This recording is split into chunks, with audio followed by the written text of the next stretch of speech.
Okay, I didn't ask you to start recording, but okay. Okay, so my phone has done this shit before, where it'll start recording without me asking. And I'm getting a little creeped out by it, I'm not even gonna lie.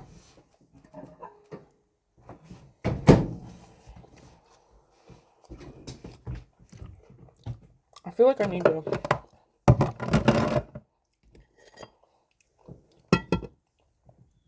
um give me a second. It's a little chilly in here, it's like colder than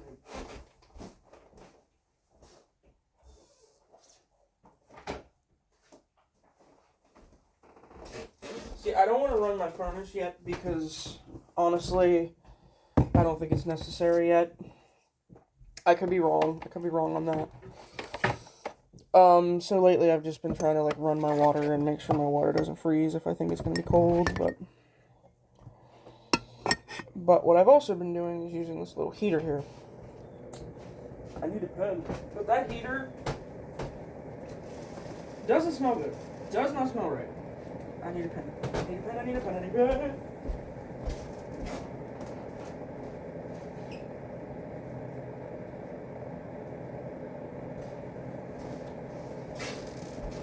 So I'm gonna be sitting here eating my breakfast and talking about the Bible, and if that bothers you and you don't like it, that's fine with you. You don't need to click off. I'm not gonna get offended, but you're not gonna sit here and tell me what I can and can't post either. So, protein, a little bit of coffee, a little bit of milk.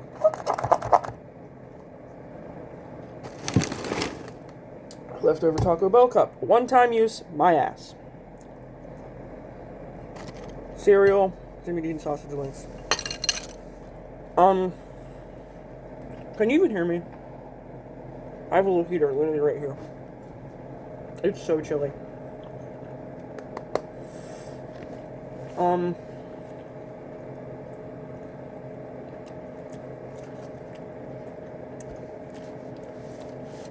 Last time I read was the story of Tamar.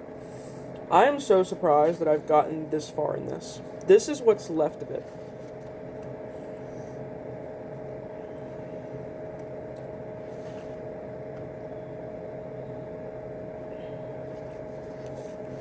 The next story is wisdom. And, what I've been doing is, so at the end of each, like, suggested or, like, guided reading, there are questions. And what I've been doing is writing down the questions at the end and, answering them. But I'm doing it in my notebook because when I was writing in the actual, like, study guide, I was, running out of room and things like that. So, I'll go ahead and the story of wisdom. Okay, so it says key moment. Because I had attempted to make plans, right?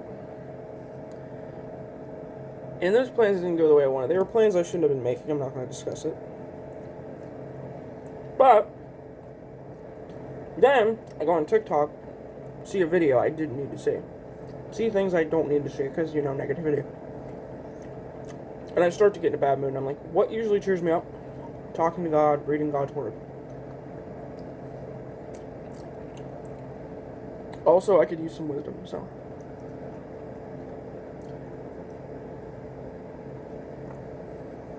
Okay.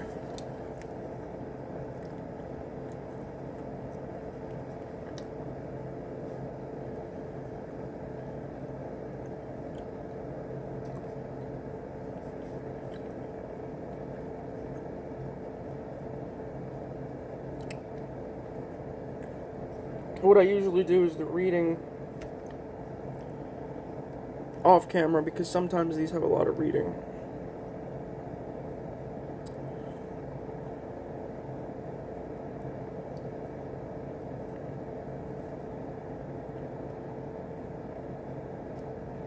This one I'm definitely going to be doing the reading off camera. I'm going to eat a little bit then I'm gonna read a little bit, and I'm just gonna do the outline here on camera, because the actual reading is Proverbs 1, Proverbs 3, 13 through 20, Proverbs 8, and Proverbs 9. And my cereal's getting soggy.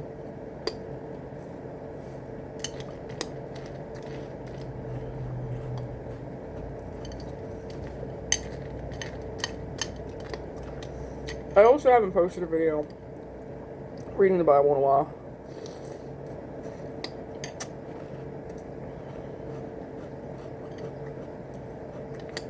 But back to the whole camera coming on by itself thing.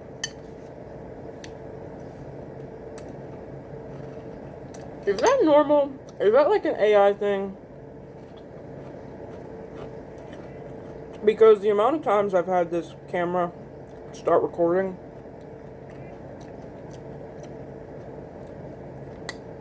without me touching it, there's been at least 3 times. My cat is at the door scratching because I haven't given her food yet.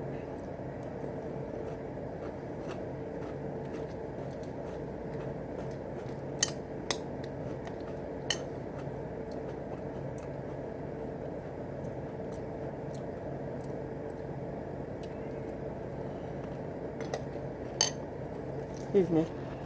It's actually colder in here than it is outside. Explain.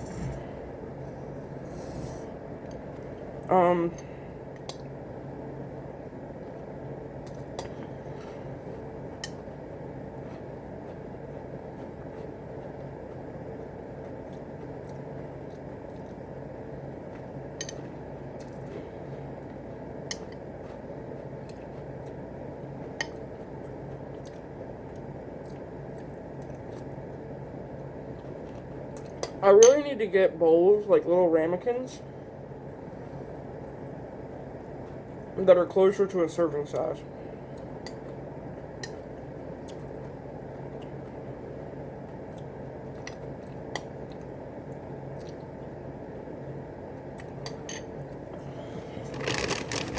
My actual serving size is 1 1/3 of a cup.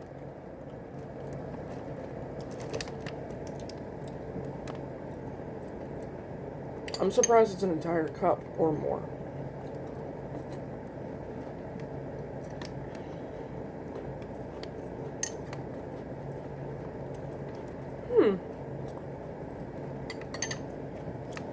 There's still only 1 gram of protein in this.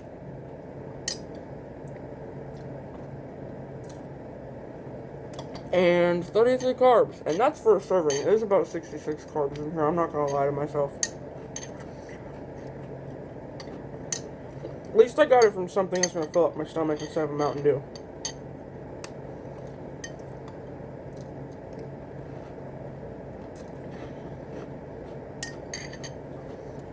Wisdom is personified as a woman calling out to those who will listen. She warns of the tragedy that lies in wait for those who reject her. Now, some of you know, because it says the key point is Proverbs 1, 20 through 33. Some of you who come across this may know the Bible better than me.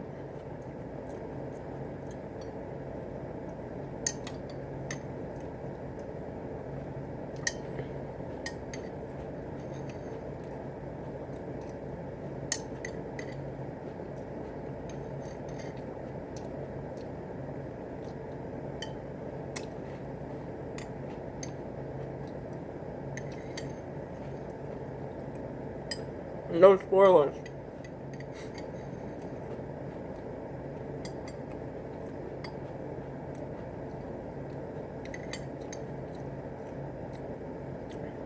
And there's been so many times where I start reading a Bible, like a part of the Bible, and it'll be from this. Because looking at the Bible as somebody who doesn't read very much, it's very overwhelming. And I'm not a bad reader. Some of the names in the Bible, I'm like, I don't want to pronounce that wrong because it's part of God's word. I feel disrespectful if I say it wrong, you know what I mean?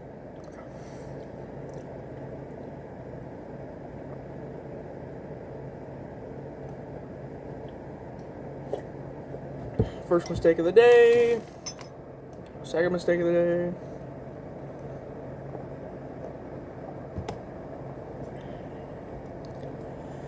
But anyway.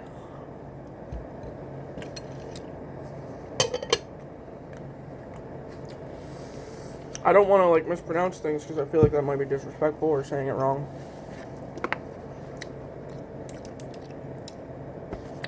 But let's get to the reading because it's already 10 minutes into this video. And, yeah. Outline.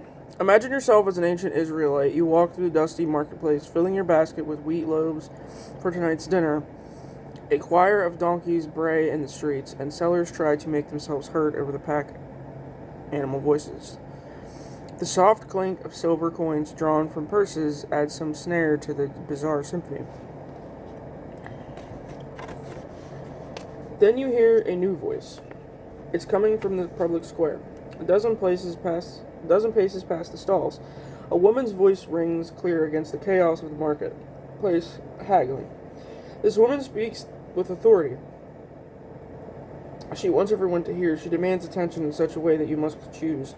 Listen to her or ignore her. What will you do? Excuse me. The Book of Proverbs is a collection of sayings, likely compiled for the training of young men in the royal courts. Its overarching theme is learning wisdom by listening to the lived experiences of those who have gone before us. I want to add that so many people choose not to do that. So many people, and the biggest example I can come up with there is drugs. So many people see people overdosing. They see people having habits. They see people losing their entire life and all their hard work to a little pill or a joint or a drink or a substance, and they don't go, I shouldn't do that. They go, I want to try that myself. It's not going to go that way for me. Listen to other people's mistakes. Pay attention. You don't have to suffer like they did. Anyways. The first chapter introduces us to a truly beautiful character. Her name is Wisdom. She is a poetic personification of God's own wisdom. In chapter 1, she is portrayed as a woman calling out in the street. She makes her address in a very public place where the city leaders typically hold court. In verse 23, we get a snapshot of her heart. She longs to bare her soul to those who would listen.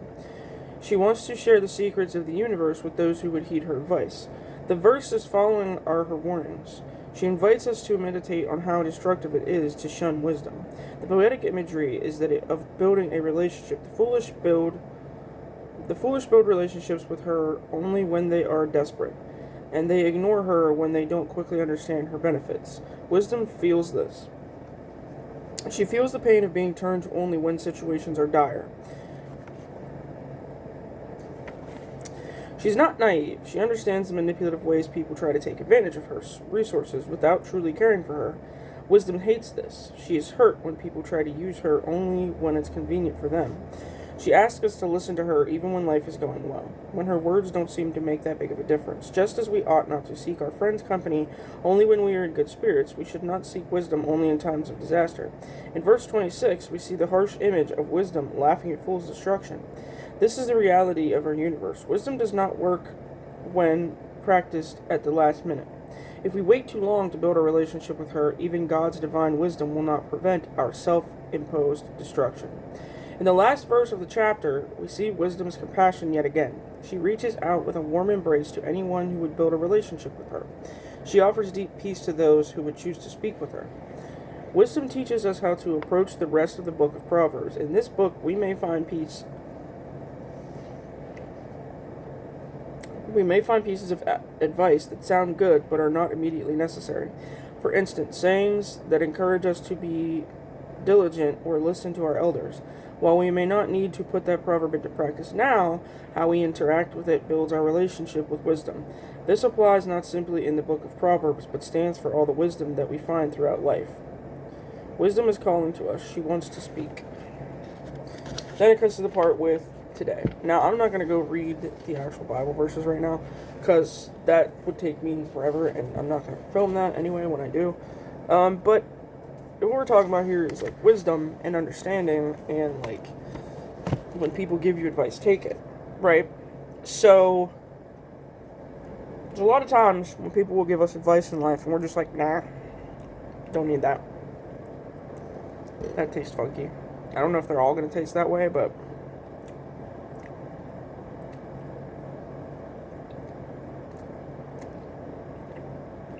this one isn't like that. That one had like a weird graininess on the outside of it. Maybe it was freezer burn, I don't know. They were all in the same box though.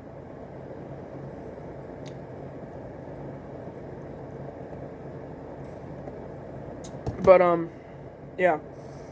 There's a lot of, as I said before, people who don't heed the examples and warnings of others, and they don't pay attention when somebody who's clearly been through it in life, somebody who's clearly done some bad and learned the hard way, looks at them and goes, don't do what I do. These are the things I did. You look like you're headed that way. Please don't do that. You look like you're about to do this. Please don't do that. This is how this is going to turn out for you if you do that. And there's so many people out there, especially young people, who are like, no, I'm just going to do it myself. I'm going to figure it out. That's how a lot of people end up dead from overdoses, dead in car crashes, dead from scenarios that they put themselves in. I'm not saying it's their fault directly, but when you do dumb things, and dumb things happen, and bad things happen, when other people have already told you, don't do that. I'm guilty of this. I'm guilty of where the part where it says she's not naive, she understands the manipulative ways people try to take advantage of her resources without truly caring for her. That is me in relationships. It's not that I don't see that there might be a problem with somebody. It's that I don't want to just give up on somebody. I want them to learn and understand that I'm not here for them to take advantage of. I'm trying to care about them and love them. But so many people that I've dated, they don't care. And I don't realize that they don't care until I'm already hurt. And that fucking sucks. The truth is, a lot of people are dating and a lot of people are in relationships that shouldn't be. They should be in therapy or in their word instead. But they won't listen to that. And I'm guilty of this because I don't pray and read my Bible as much as I should. I think I'm done with those. They're kind of getting... Maybe it's when they get cold, they get like a weird texture. Because they're the maple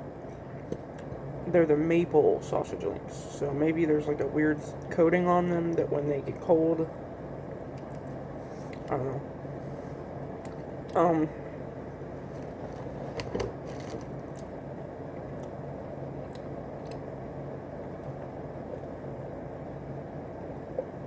But yeah. So the next part, it says... I'm trying to make this video not that long, because I have videos where I read the Bible, where I actually read the Bible, like 40 plus minutes long, and I debate whether people actually watch the whole thing or not. Because I read the Bible like a 4-year-old. Because I sit there and I read it over and over again because I don't want to miss something. I don't want to miss the wisdom that's in God's Word. Which is why I use this today. Take some time to meditate on the metaphor of wisdom as a woman who wants to have conversations with us. So, I'm going to stop here and add to it also. I think there's a reason that wisdom is represented as a woman, because back then, like, God made men and women equal, right? But back then in society, women were not considered equal as much as men, right? So, when somebody is trying to give you wisdom, they are usually somebody that you wouldn't consider. It's somebody that you look at and you're like, why would I listen to them?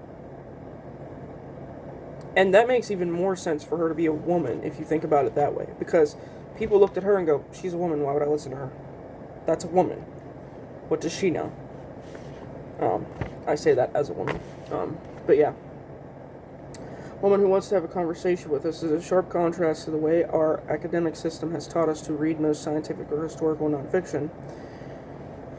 Proverbs introduces this character to show us that wisdom is not an intellectual resource we bank up in order to pull out an encouraging one-liner when we need help. Wisdom is different than knowledge. Wisdom is like a test of time, right? It's like a, do you, like, it's actually a lesson that you've learned. It's not something you've memorized, because you can have knowledge about something, but it's usually something you memorize because you heard somebody say it. It's not something you yourself have learned. Proverbs introduces this character to us to show us wisdom is not an intellectual resource we bank up in order to pull out an encouraging one-liner when we need help. Wisdom instead is someone that should be talked to and consulted with like a caring mother who wants the best for us. In our world, this picture of wisdom is very bad for business. A large portion of our economy thrives off of people wanting the low-effort, mindless, most pleasurable solution to everything.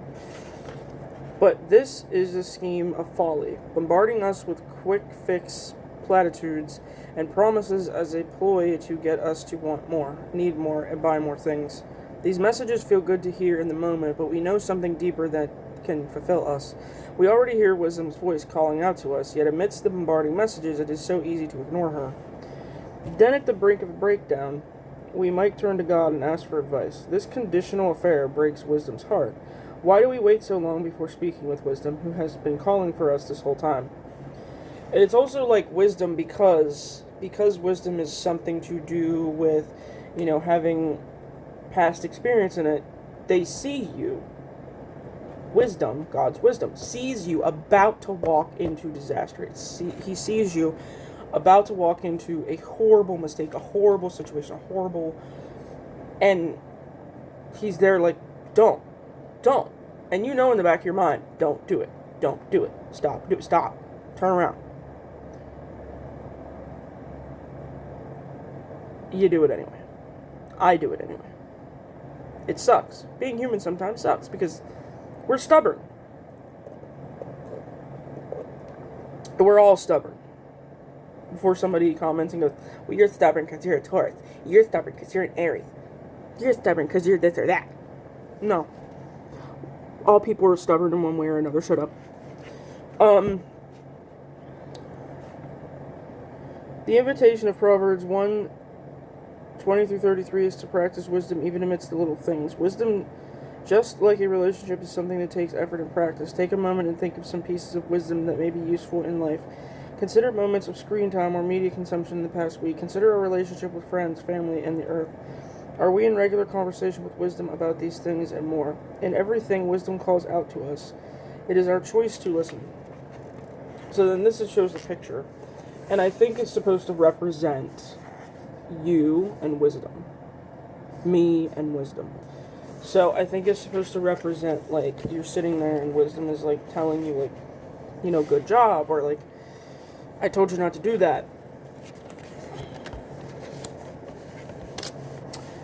So it says, sit up straight, take a deep breath. Using the art element on the previous page, take a moment to reflect. Invite God to speak to you. What makes it hard to listen to wisdom? For me personally,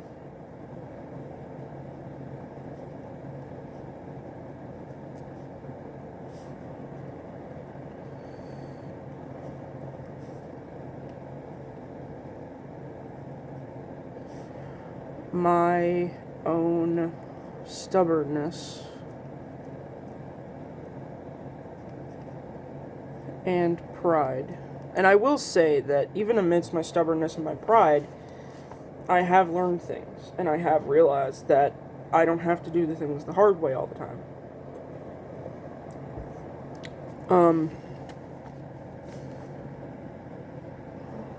How has wisdom led you to safety and ease within your life?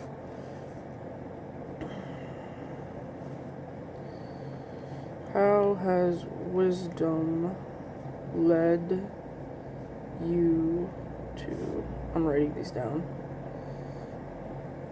And safety and ease within your life.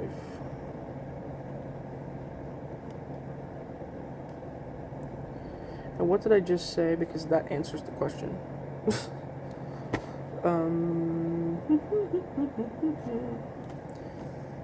Realizing I don't have to... Sorry, my writing's so slow. To do things the hard way all the time. Think of one practical piece of wisdom. Stop making noises. You can implement this week. Use that to grow your relationship with wisdom. I don't know why it's making that noise. I'm hoping it's not about to blow up. Let me just do this real quick. One practical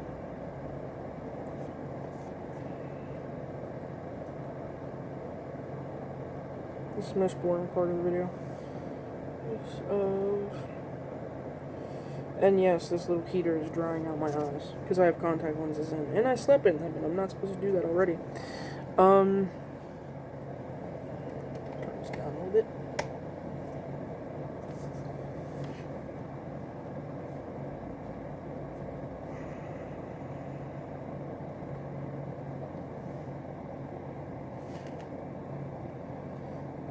This week,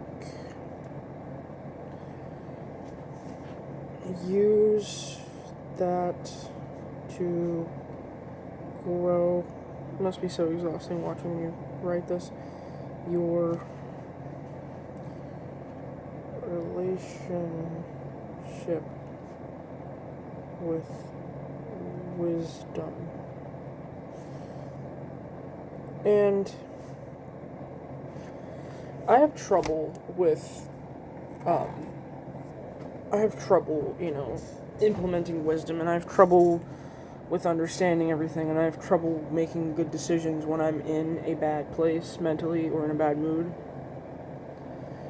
I have trouble with that for the simple fact that I don't want to do things the long drawn out way, and sometimes the wise way is the long drawn out way. I just want to rush through things because I'll be honest about myself here. It's one of the things I beat myself up about when I'm at work, especially.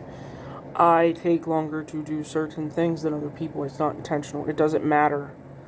I could leave my phone in the car off all day long. I could leave anything that would be a possible distraction in a completely different room, and it would still take me longer to do everything that everybody else does in 5 minutes. It would take me 20 minutes, 10 minutes, whatever. And it's not me making excuses, because it's something that I've learned about myself, and even when I push myself to go faster, I usually end up making mistakes, and I don't like that. And I sit there sometimes and I go, why am I like this? Why can't I just rush through things and still do them right? Right? Because it's so frustrating to see everybody around you take 5 minutes to do something, and you take 10, 15, 20 minutes to do it. It's really frustrating, especially when everybody around you expects a certain speed, and everybody around you is focused on how quick you can do things, not how accurately or how meticulously or how thoroughly. And I do laundry for a living, and one of the biggest examples is when I fold a fitted sheet, it looks decent. It looks like it can go in a little pile and fit in a little area on the shelf, and it's not a blob. When other people fold them, and it irks me. It would not irk me if I didn't have to count them. And I'm not saying where I work, and I'm not talking shit about it because I understand why we have to count them. It just irks me because it makes counting them harder, because you have to sit there and pull them apart because they're a blob of fabric, and you're like, where does one start and where does one begin? And it irritates me. That's one example. But I take my time and fold them. Does it frustrate me that it takes me longer? Yes. But does it frustrate me even more whenever I can't count them properly because everybody else does it quickly? Yes. I think that's, an example of taking the long way and doing it the right way versus...